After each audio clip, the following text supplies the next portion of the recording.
Assalamualaikum warahmatullahi wabarakatuh. Saya Anissa Nestiananda Putri dari kelas 2D dengan akhiran NIM 109. Pada video kali ini saya akan menjelaskan materi tentang sistem reproduksi wanita. Yang pertama yaitu pengertian sistem reproduksi wanita. Sistem reproduksi wanita adalah rangkaian organ yang berfungsi untuk memproduksi sel telur, memungkinkan terjadinya pembuahan, mendukung perkembangan janin, serta memproduksi hormon-hormon penting untuk kesuburan dan siklus menstruasi. Selanjutnya, struktur sistem reproduksi wanita yang meliputi munus pubis, yaitu bagian berlemak di atas tulang kemaluan yang melindungi organ di bawahnya. Lalu ada labia mayora dan minora, di mana labia mayora itu adalah yang melindungi organ reproduksi bagian dalam dan luar lainnya, sedangkan labia minora yang mengelilingi bukaan vagina dan uretra yang sangat sensitif dan mudah teriritasi.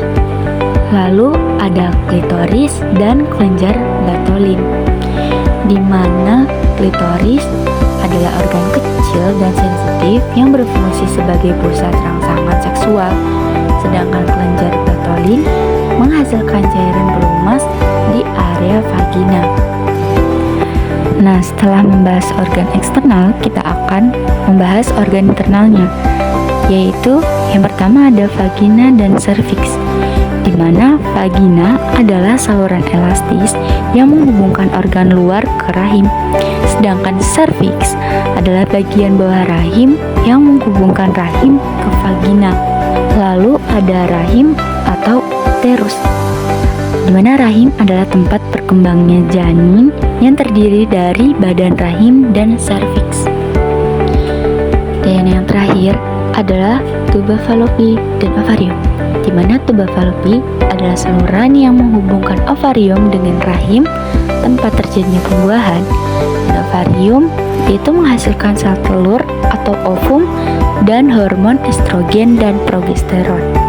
Peran estrogen ini yaitu mengatur ciri seksual dan persiapan endometrium. Lalu peran hormon progesteron yaitu menjaga kehamilan dan kestabilan endometrium. Nah, setelah kita mengetahui strukturnya, mari kita telah fungsi dari sistem reproduksi wanita. Fungsi yang pertama yaitu memproduksi sel telur atau ovum melalui proses oogenesis di ovarium. Fungsi yang kedua yaitu tempat terjadinya pembuahan atau fertilisasi di tuba Fallopi. Yang ketiga, menjadi tempat tumbuh kembang janin selama kehamilan di rahim. Keempat, menghasilkan hormon reproduksi, yaitu yang meliputi estrogen dan progesteron yang mengatur siklus menstruasi, perkembangan ciri seksual sekunder, dan mempersiapkan rahim untuk kehamilan. Selanjutnya, kita masuk ke siklus menstruasi.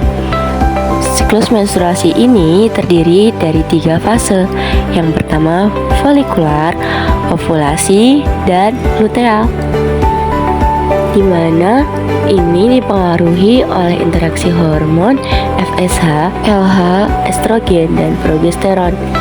Dan gangguan pada siklus menstruasi ini bisa berupa amonere, menorrhagia, atau metrorrhagia.